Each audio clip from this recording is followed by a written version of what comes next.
Now, let's talk to our guest co-host. He's in the studio. I'm so happy. I've been listening to him for days, hours, weeks, years. Poor man. He is a sports enthusiast and he can talk about sports for hours himself. In fact, that's exactly what he does on the radio all the time. Please welcome sports journalist and presenter, Robbie Greenfield. Great to be here, thanks. Do you know what? This, as I said, it's such an honour. It's a pleasure because I've heard you, and this is the first time we've met. Miraculously so. And you can confirm face for radio. It's miraculous. You've been here for years. So, actually, how long have you been here and in the sports field? Well, funnily enough, a couple of days ago, just celebrated my 20th anniversary living in Dubai. Mabruk. It's supposed to be 6 months. 19 and a half years later, I'm still here. It is the place to be, as you guys have alluded to. You know, in terms of sport, it's, you know, you can't beat it because it's got everything. It's got so much variety. As you mentioned, it's got all the top names from, you know, the men's and women's side who come over here and they show us all their incredible skills, and it's back to back pretty much from October onwards all the way through till April. You've got some kind of sporting international event to tickle your fancy. Yeah, and that's the thing, as you say, it's with the events, but as Ash was saying as well, residents as well. They actually want to come and stay here and make Dubai their home. Yeah, and we've seen that a lot in golf actually because of the weather's a huge thing. So the fantastic weather that you get through the winter period is a really attractive kind of option for these guys. The facilities are amazing. We know that in Dubai, golf clubs are no different to anything else. They're fantastic 5-star facilities, great practice, great guaranteed weather. Why wouldn't you want to come and base yourself out here? And you know, it's geographically, it's in the centre of the global tour. So I think it works as a really good option. And when we talk about golf, there've been so many events just continuing to grow on the calendar.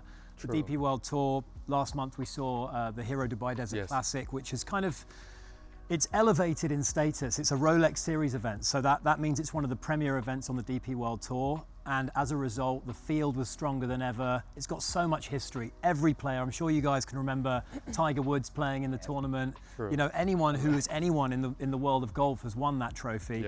Rory McIlroy was the defending champion this year. It was won by Tyrrell Hatton. It was a fantastic tournament. I would say that I'm a golf obsessive. I know. I know, but that's the thing. The people that don't know Robbie, he knows all sports, but golf? It's like his sport. So just don't get me started, because I know I'm on a limited time spot here, so we don't have the 3 hours that I usually spend talking about it. I wanted to ask you, since today is all about sports and we have so many events coming up, what are some of the things that people should be waiting for?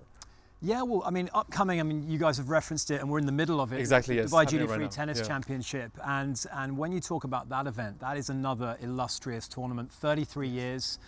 I think there was a stat that I read, and I correct me if I'm wrong here, but I think 39 of the top 40 female tennis players were entered into the tournament. It's a WTA 1000 event, which means that it's a premier event on the women's tour. The men's event, the ATP event the week after, has been won traditionally by Roger, of course now retired. Rafa's won it once. Novak has won it so many times as well. Novak, as if anyone watched the Australian Open recently, battling a little bit of an injury, so he's not playing this year, but you've got the likes of Daniil Medvedev, you know, you've got Stefanos Tsitsipas and some other big names that are going to illuminate the court. But when you talk about the women's game as well, the top 4 players, we don't have Madison Keys, who won the Australian Open because she's unfortunately injured as well, but you've got Anya Sabalenka, you've got Iga Swiatek, you've got Coco Gauff, you've got Alina Rybakina, you've got some massive names in the world of tennis. And the great thing about the Dubai Duty Free Tennis Championship is the court gives you such an amazing atmosphere and perspective on the play. You're in this huge stadium court, sometimes you feel like you need a telescope just to see what's going on. Here at the Dubai Duty Free Tennis Championship in the Irish Village, you're looking over the players almost. You feel like you're right on top of the action. The sound, I just stress for anyone who can get a ticket to go down and check it out. That's what I did last year. Because it's a great, well, you'll be able to confirm, Ahmed, it's a great event. It is very true. Robbie, congratulations on 20 years here in the UAE. And I understand that you've been a sports enthusiast, you know, most of your life and been professionally presenting it for about 16 years or so. So you're the best person to obviously answer this question. How do you think sports has changed over the last 16 years in this part of the world?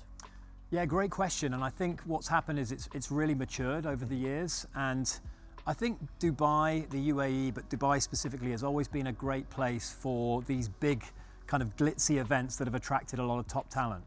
But I think the main thing, and we're going to maybe find out later on in the show how this has really changed, is at grassroots level. That is now fed down to have these incredible sporting environments that are actually enabling youngsters to come up through the grassroots and actually become professional themselves. We've seen it in golf. We have a great spokesperson here for golf that we're going to be introducing a little bit later on. But we've also got local teams now, and I think of Dubai Basketball at the Coca-Cola Arena. Haven't actually had a chance to get down and see a game, but they're fourth in the ABBA League.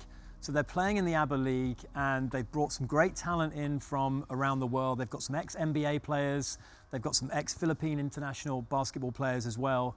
And what we're seeing is an ability to root for a Dubai-based team, and that kind of community that you build around these sporting franchises. And you know, I think that's really starting to change the sort of the offering that we've got here.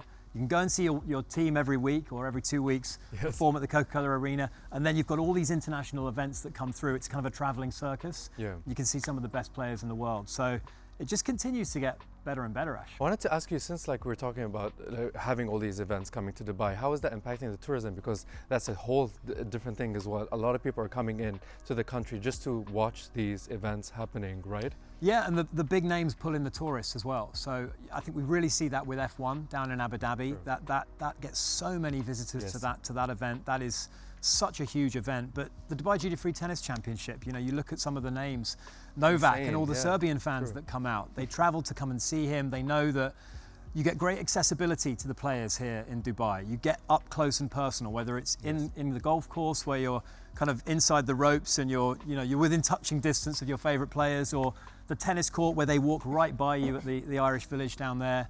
You know, you get this amazing intimacy, and that definitely has a huge impact on tourism. Robbie, I mean, we know the tourists flock in at this time of the year anyway, but you know, if you can come and... The weather is great, events are exactly. great. And a lot of my friends say, right, get me tickets to the tennis, get me tickets to the golf. Of course they do.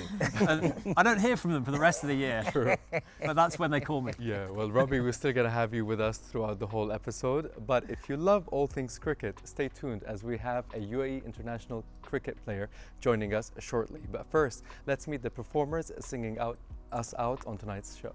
Hi, my name is Alexa. I'm from Ukraine, and tonight I'm going to be singing Texas Radio.